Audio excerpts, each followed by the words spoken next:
Hi, welcome to Make It Work. I'm Raul, and today I'm going to be showing you how to make some delicious pork tamales. So stick around.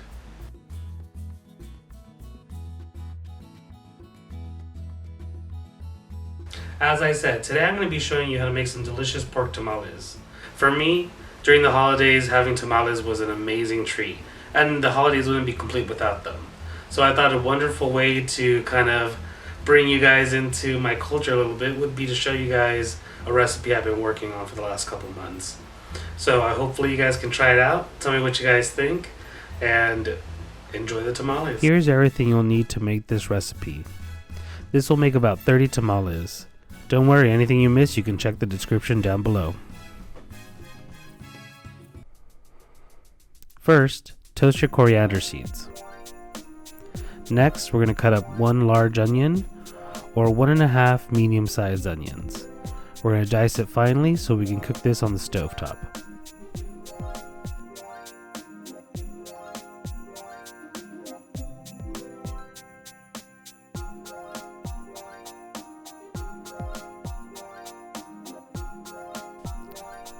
Next, we're going to cut up 3 chilies of each kind.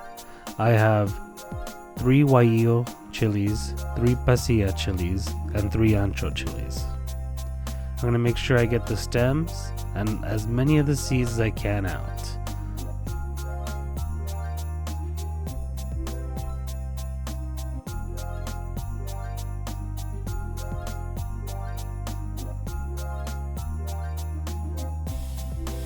Next, I'm going to add a tablespoon of lard into my pan, and then take all my diced onions and toss those in there.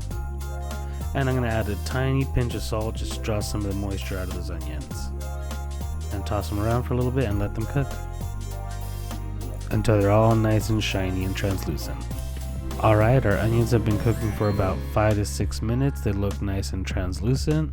I'm going to toss in my chilies now. Next, I'm going to add in my coriander seeds, a tablespoon of oregano, a tablespoon of cumin, a 1.5 cups of chicken broth. I'm going to add 3 chipotles from a can and then give this all a nice toss. Make sure it's all nice and mixed and then cover for about 30 minutes.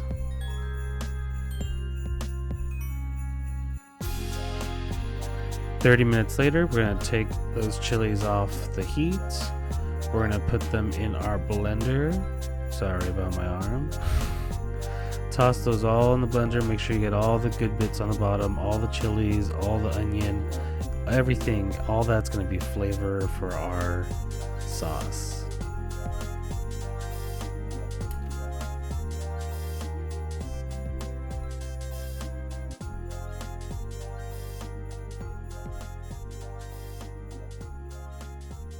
To this, we're going to add a 1/2 teaspoon of salt, 1/2 teaspoon of pepper, 1/2 teaspoon of garlic powder, 1/2 teaspoon of onion powder, and 1/2 teaspoon of oregano.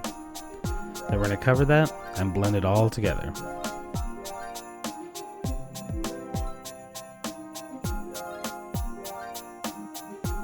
You're going to blend this mixture from 3 to 5 minutes until you see that everything has been emulsified so we can put it through our nice mesh strainer.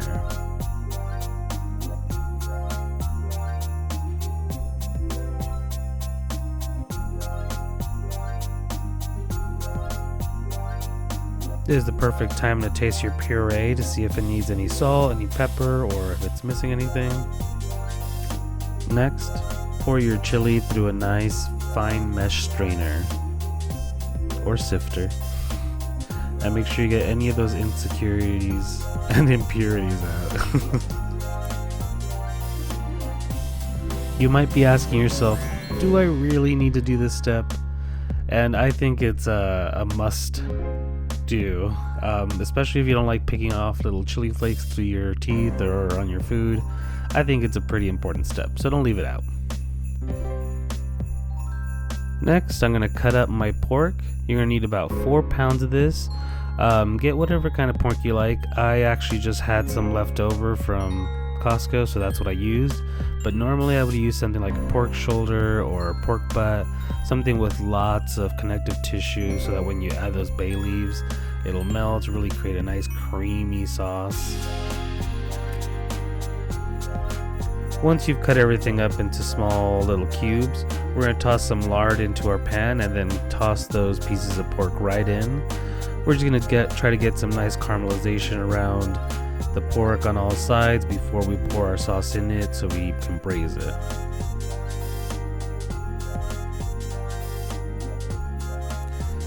As you can see, I'm trying to keep a really close eye on the pork. I'm trying not to crowd the pan because I don't want there to be too much steam, because then it's actually going to release too much liquid. We want to keep some of that fond at the bottom of the pan to give it flavor, but we want to most importantly get some brown color on those pork pieces.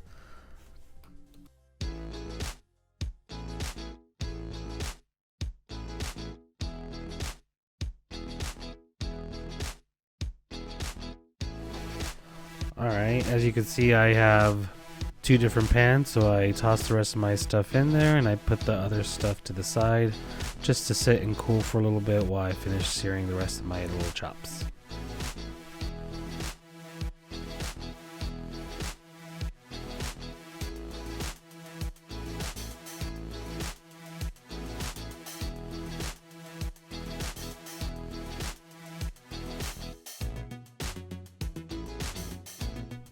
Alright, so it looks like everything's looking pretty good. I'm going to let this sit here for a little bit, and then I'm going to divide my pork into 2 different pans so I can pour my sauce over it to make sure that when I put it into the oven it can braise properly and there's not too much in one pan.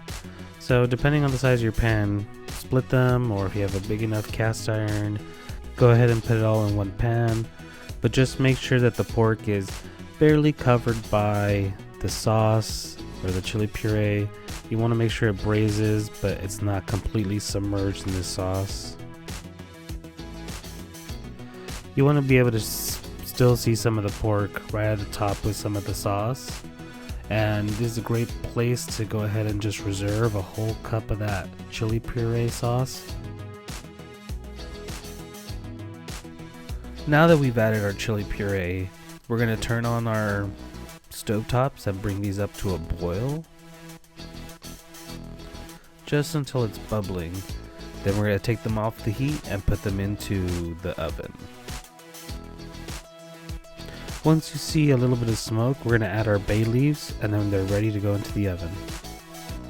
Our oven's set to 250, and once the chicken is slightly boiling, we're going to cover them up and toss them into the oven at 250 for 2.5 hours, and we're going to uncover them for the last 40 minutes.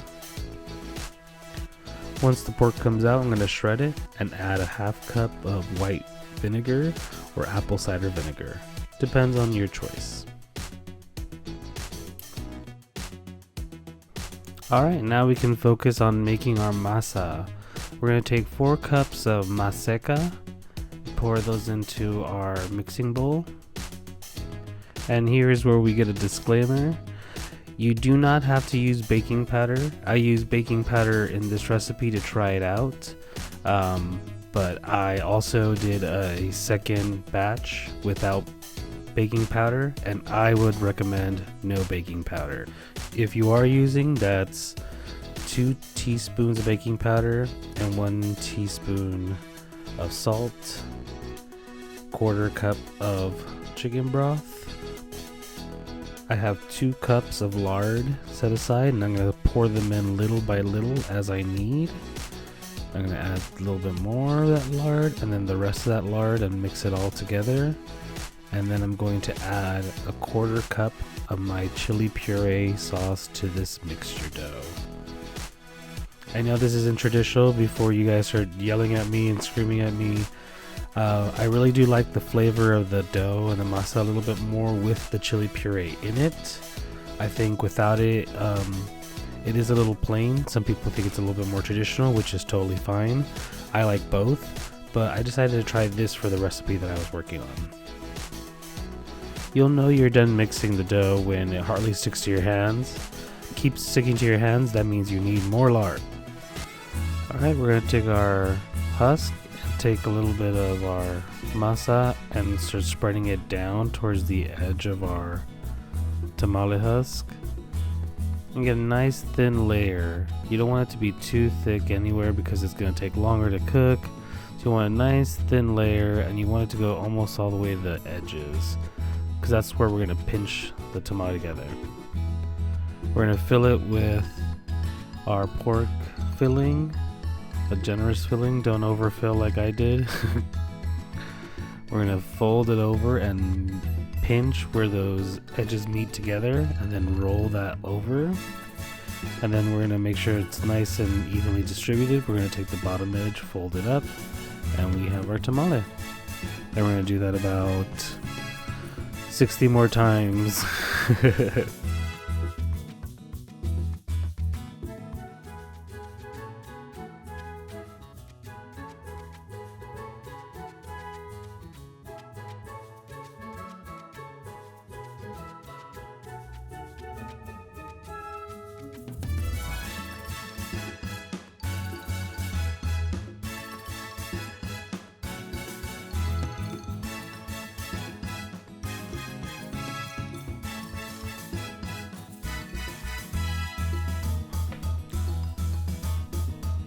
Alright, so as you can see, I've gotten pretty far.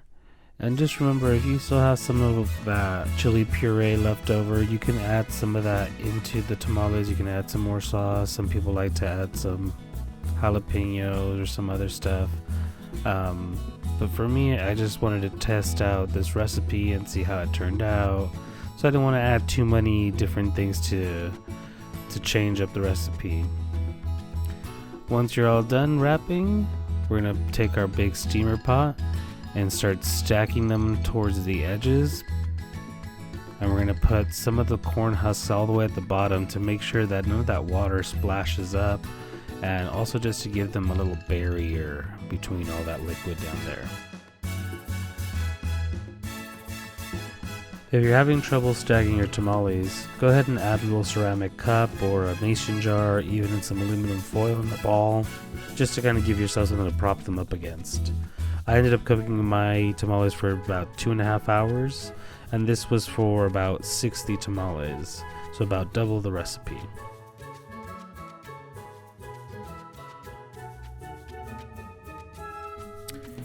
So the tamale on the left has baking powder, the tamale on the right does not. And I found it very interesting that when cooking, the ones with baking powder ended up releasing a lot more of the lard for some reason. It ended up like leaking all over the bottom of the pan. And the side without baking powder seemed to retain it a little bit better. And it definitely had more flavor, was more delicious. It felt a little denser. But didn't fall apart like the other one. Thanks for watching. Don't forget to subscribe, like, and ring the bell icon to be alerted to new content. And if you tried out the recipe, show us your creation on Instagram, Twitter, or on Facebook. And as always, you can leave a comment or a thumbs up or a thumbs down on our video to let us know how we're doing. And as always, thank you.